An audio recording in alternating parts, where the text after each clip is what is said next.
Greetings and welcome to another somewhat isolated version of Don Hammond's Arlington Weekly News. We have, well, kind of the usual lineup, even if we don't have all the usual people. Miriam Gennari is going to be carrying a lot of the load because, let's face it, just listening to me gets awfully boring after a while. What we have this week is the news. A variant of Easy Being Green, this will be called Easy Eating Greens. Little bit of CBB, actually a little bit of CBB followed by a very important roll-in that's even more of CBB about FLAIR helping out AFAC. That'll make sense when we get to it. Then the 55 plus news, and then a roll-in that we promised last week wherein Miriam Gennari invades a tiny house. That is our show. But first, the social media reminder announcement. You can watch the Arlington Weekly News on our YouTube channel. In fact, it's a good idea to watch it because there's more stuff there than usual because I've been running all over shooting updates. These are also linked to Facebook. The show is listed as Arlington Weekly News and the number 1. And I do believe we will still be on the radio because I have to turn these files in. Go to old WERA 96.7 on your FM dial. So let us get on with the show. I'm Miriam Gennari. We all hope to be back in the studio with our full cast and crew one day soon. But until then, we'll continue to bring you Arlington Weekly News whenever and wherever it's safe to do so. Yesterday, Arlington Public Schools reported that they would not be reopening the school this year.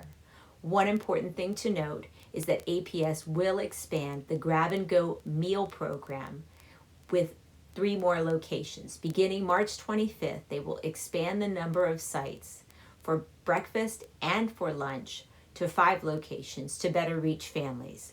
Meals will be set up outside the building for distribution from 11 a.m. to 1 p.m., Monday through Friday. The new locations are Barrett, Campbell, and Randolph Elementary Schools, in addition to Kenmore and Drew Model. For more information, go to the Arlington Public Schools website. On March 9th, 2020, the first coronavirus case in Arlington was announced. The report as of March 16th indicated that the number of coronavirus cases in Arlington was 9. The report as of March 17th indicated that the number of coronavirus cases in Arlington was 13.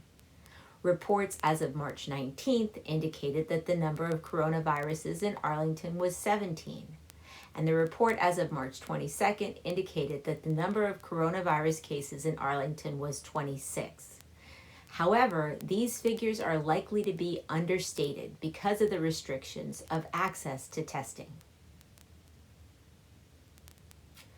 George Mason University has released a statement to students and staff informing them that on the evening of March 19th, George Mason University was made aware that a student who attended classes in Arlington tested positive for coronavirus and is receiving treatment at a local hospital.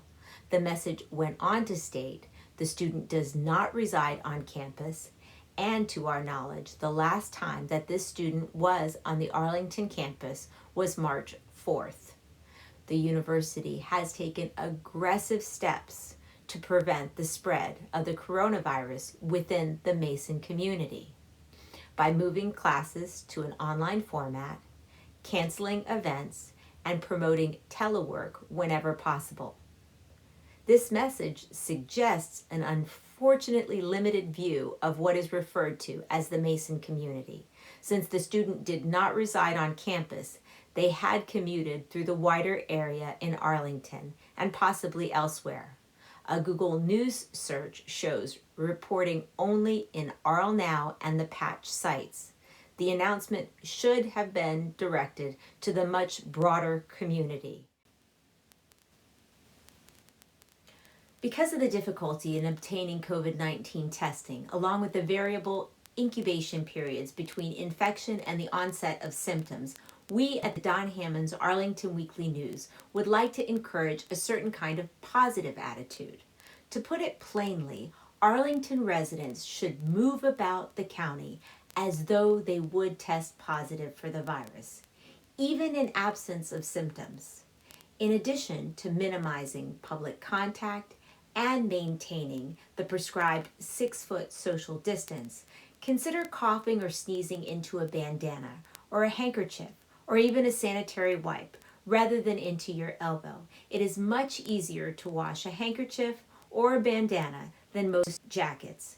If disposable wipes or tissues are used, take them home and discard of them in a receptacle you know will be secure, rather than an outdoor trash can where they could get blown around, leaving them for someone else to have to pick up. And now for an on-the-ground observation. Shoppers had completely depleted the supplies of toilet paper in Arlington's main grocery stores as of Wednesday, March 18th. The over-anticipation of shortages created an unnecessary self-fulfilling prophecy. The most common symptoms of COVID-19 include fever, coughing, shortness of breath, and respiratory distress, although diarrhea has been reported in about half the cases. However, the depletion of toilet paper far outstripped the depletion of facial tissue. This week, with the Delaware, we're doing something a little bit different. Instead of easy being green, we now present It's Easy Eating Greens. Despite the local shortage of various household supplies and the limitation on purchases of fresh beef and poultry, there is one supply of product that has held up well at most of the main grocery stores: green foods. Maybe you can't munch out on all your favorite comfort foods, but you do have a chance to broaden your tastes. Here is a list of green foods that I was able to locate at the Giant Food on Washington Boulevard. Green peppers, cilantro, parsley, several kinds of lettuce, green squash, celery, broccoli, cabbage, limes, green beans, Brussels sprouts, guacamole, avocados, spinach, kale, watermelons, papayas, green apples, some of the newer bananas I saw, cucumbers, green pears, green grapes, pickles. For a beverage, you could have green tea, and for dessert, green M&Ms. Joe here does not recommend frog's legs. Oh, I forgot to look for spumoni. Also mint ice cream. Well, anyway, just remember, it's easy eating green foods. For Arlington's very fit community, keeping up with exercise and sports has become a problem. On Monday, Arlington announced additional closures of all county parks, fields, playgrounds, restrooms, tracks, dog parks, and the courts. The closure of the gym facilities was announced previously. In addition, group activities are no longer allowed on the bike trails. That will temporarily stop tennis games, basketball games, volleyball games, and any other activity that involves county facilities. There's not much left, apart from solitary walks or activities on private property. In the private sector, Gold's Gym is definitely closed, as is One Life Personal Fitness, Orange Therapy Fitness, and the YMCA Gym. A survey on Sunday showed that even local gym clubs that were trying to stay open with limited participation to existing members with a 10-person occupancy limit may now close, with Governor Northam's announcement of the closures of non-essential businesses. Even members of private clubs are encouraged to call to determine availability. And now for a story that's an example of one of the many ways Arlington businesses and citizens are coming together to support those among us that are dealing with food insecurity.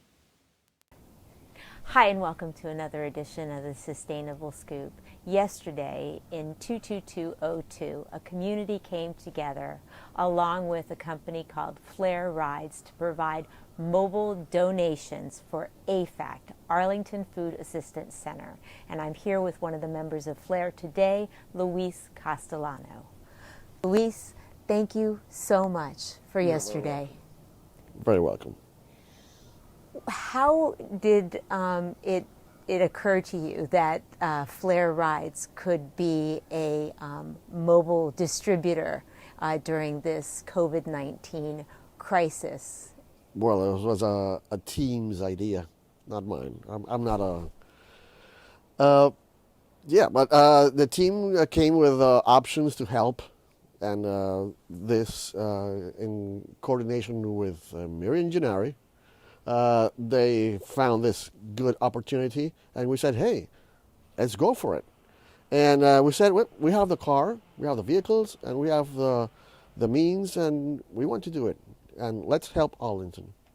And let's help the people here among the COVID-19 crisis.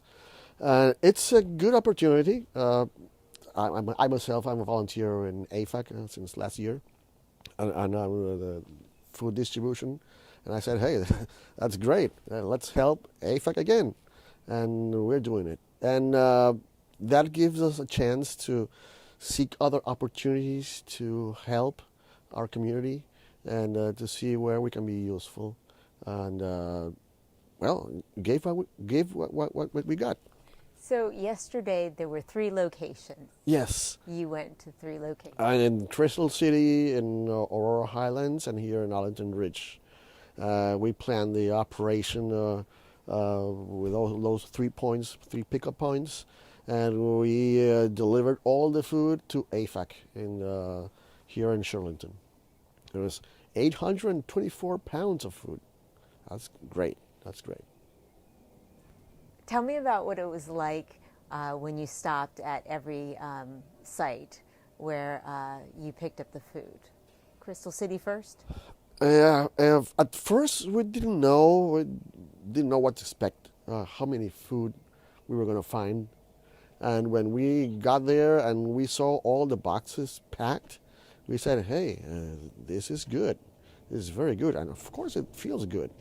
It feels good to help and to be part of a community and to give. And I think that's the most important thing, that you feel good giving. Well, I feel, and the team feels good giving, and it's a good thing. We feel very good. So what I think is extra special about yesterday's deliveries was they were done fueled by electricity. Yeah, of course. Our cars are 100% electric, no carbon emissions, and they're environmentally friendly, and they're good. They're cool.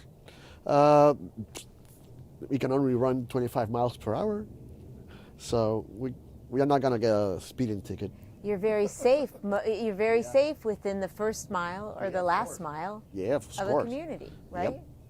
And that's critical. So tell me about the Flare model and how you plan to grow in this urban area of great development. Well, we have some proposals with hotels and condos and associations to precisely do that last mile, connect the people, connect the neighborhoods, and lead them to the metro station, to the bus station, to the grocery store, places nearby. Maybe it's too far to walk, and it's too close to get a taxi or a rideshare car. So there comes Flare. Okay. So right now, in this moment of crisis, right now we're very concerned about our fellow neighbors and providing food and attention, and certainly if we are to go down into lockdown, whatever that's going to mean for Arlington, logistics and getting things to people are are going to be critical, especially our senior citizens. And I would imagine that because you have a team ready to go and provide those services, you're going to get called on quite a bit. Are you guys ready for the next neighborhood? Yeah, of course. Going to call and say, can you pick up food from our neighborhood? Yes, of course. Of course we are. That's what we're expecting. We have some other plans, keep helping AFAC and Arlington Public Schools and whatever organization needs our help. We're open to that. That's fantastic. That's fantastic. Well, I just want to thank everybody who came out yesterday and donated. Thank you, Luis. Thank you, Jim Sheets, who played guitar for us beautifully. The crowd would walk by along the sidewalks and then come back and bring more donations, and it was just beautiful. To all the families, to Sheldon in Crystal City, to Carol Fuller, Les Garrison, everybody in 22202. Let's stay in touch, and if you need more information, it is being collected by the Crystal City Business Improvement District and Arlington Independent Media. Arlington Weekly News and the Sustainable Scoop will be continuing to provide programming to you. So thanks for watching. I'm Miriam Gennari. Back to the news desk. Thanks to all the amazing people working at the Arlington Food Assistance Center and those neighbors taking steps to help in these important food drives. Now we want you to watch out for some of the hype. An email has been circulating which seems to be targeting the most vulnerable members of our population, primarily seniors. It begins, "Caution, you're about to read will surprise you. Airborne viruses have been spreading around the world at the speed of light. The most recent one has spread as far as North America and Europe, with every single region in China having confirmed cases." Scary stuff. So where's the hype in this message? One obvious place is the use of the term, the speed of light. Even a sneeze doesn't travel that fast. The other place is at the beginning. What you're going to read will surprise you. Not much surprises me these days, and this writer, of course, has no idea what news of the virus will surprise you, me, or anyone.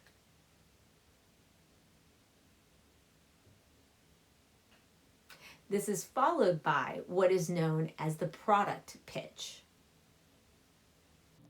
Product name redacted. Is one of the most effective solutions to take better care of your health. It's able to stop 94% of viruses, bacteria, chemical pollution, dust, pollen, and smoke.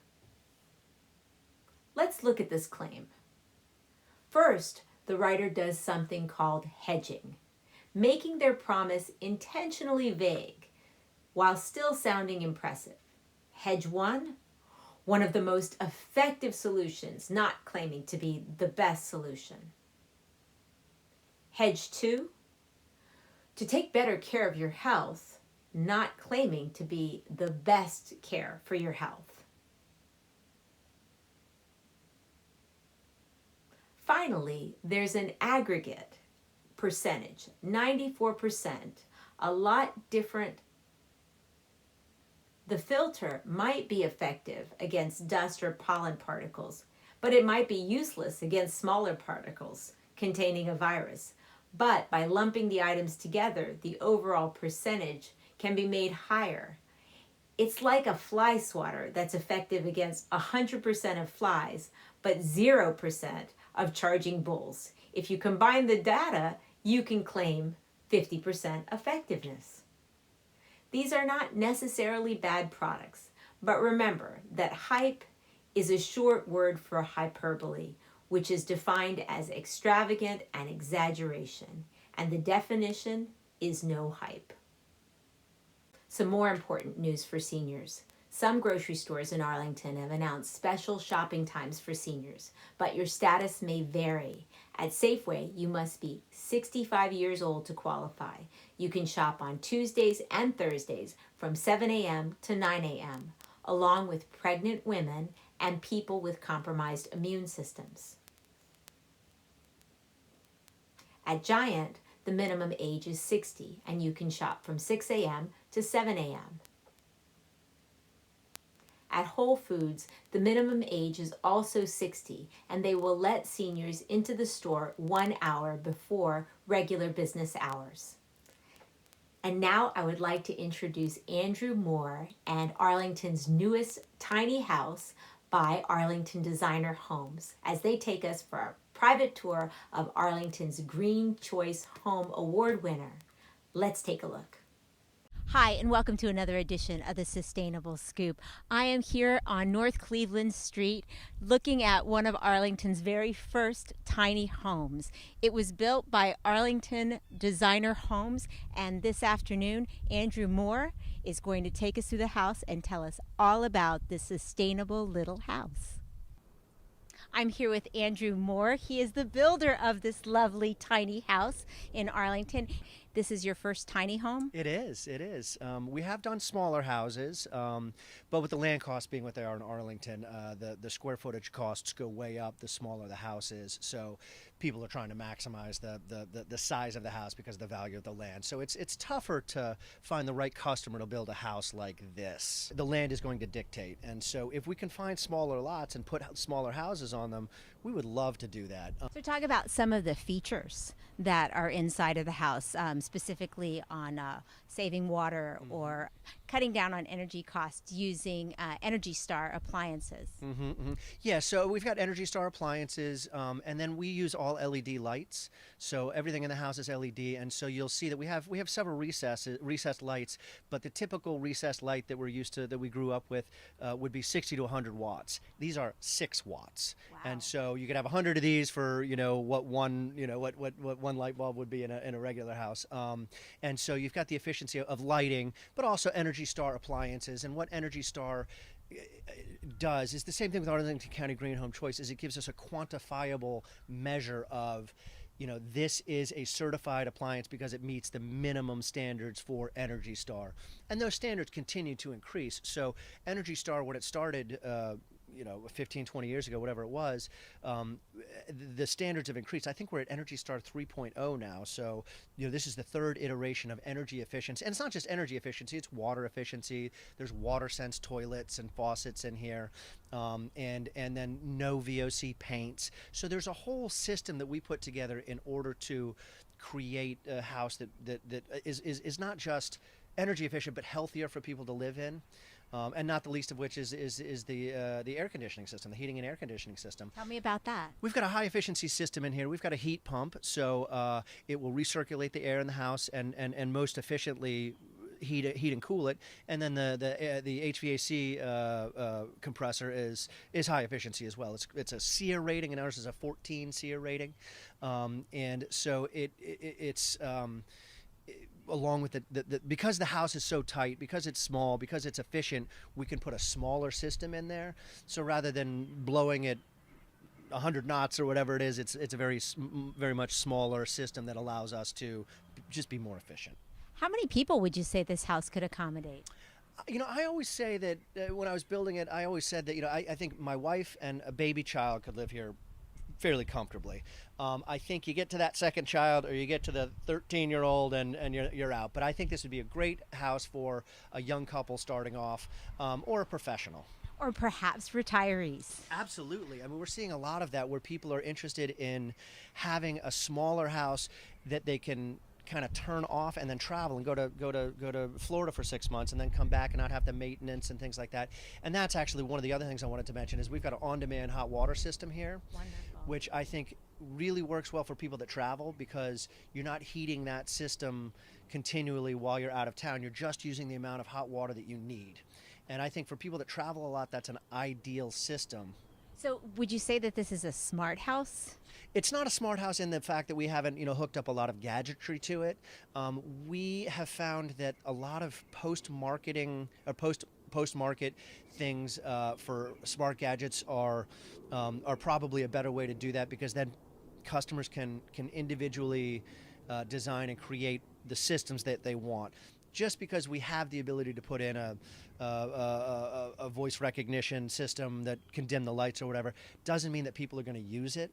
And so it's no good if no one's going to use it. So what we're seeing is that there's a lot of aftermarket things that you can put in that will let you do the things that people want to do with their smart homes, but that's a very individualistic thing, like television, like speakers. We kind of need to know who's living there before we can design for that. But one thing that every customer, homeowner or renter, is going to want is an energy efficient home. So would you take me inside and show me around? Absolutely, I would love to. Awesome, let's go.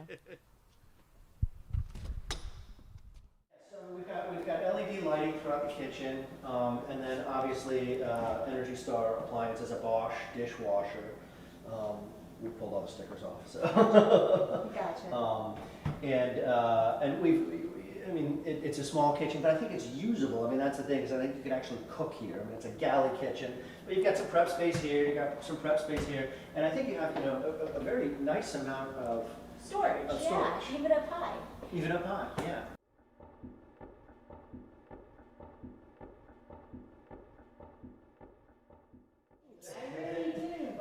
If I were going to live here, I think actually this would be the bedroom, and downstairs would be the office/television room, so that you could close the door when, my wife could be up here asleep, and I could be downstairs watching television, and then when I'm ready, I could come up and not disturb her. Absolutely. Well, and also you have a lovely porch, so you have an opportunity to kind of like have indoor-outdoor living as well. And because of this location, people watching is great. You can just sit out there and watch the world go by, which is a lot of fun because there's people, all different kinds of people going up and down all the time. Is that where the caskets go? 2 bathrooms. Excuse me. Is that where the caskets go? So the floors are hardwood. This is hardwood oak, and up here it's 3/4 inch solid oak sand in place. Down on the first floor, because it's slab on grade, they're engineered floors, but there's still sand in place. So we sanded and stained those because that was the look that the owner wanted. And so we spray foamed the whole house. So we spray foamed the attic directly to the roof, and so. That is a very good air sealing package in and of itself. Well, it's been a fantastic tour of Arlington's tiny house. I want to thank Andrew Moore of Arlington Designer Homes for showing us around. Right now, with all the discussions of increasing density and upzoning, this is a story that a lot of people want to pay attention to. And I'm happy to report for the Sustainable Scoops Arlington Weekly News. I'm Miriam Gennari. Back to the news desk. I want to thank everyone in the medical field, environmental, educational, business, and the community leaders that have stepped up to help during this difficult time. I'm Miriam Gennari. Thanks for watching and listening, and come back and see us next week on the Arlington Weekly News. Well, that is what we have for this week. Again, be sure to check the Facebook page and the YouTube channel for additional updates. The Facebook page even has day-to-day bulletins as to the great toilet paper shortage and things like that. So for now, for myself and for Miriam Gennari, we're signing off, and we will somehow see you again next week.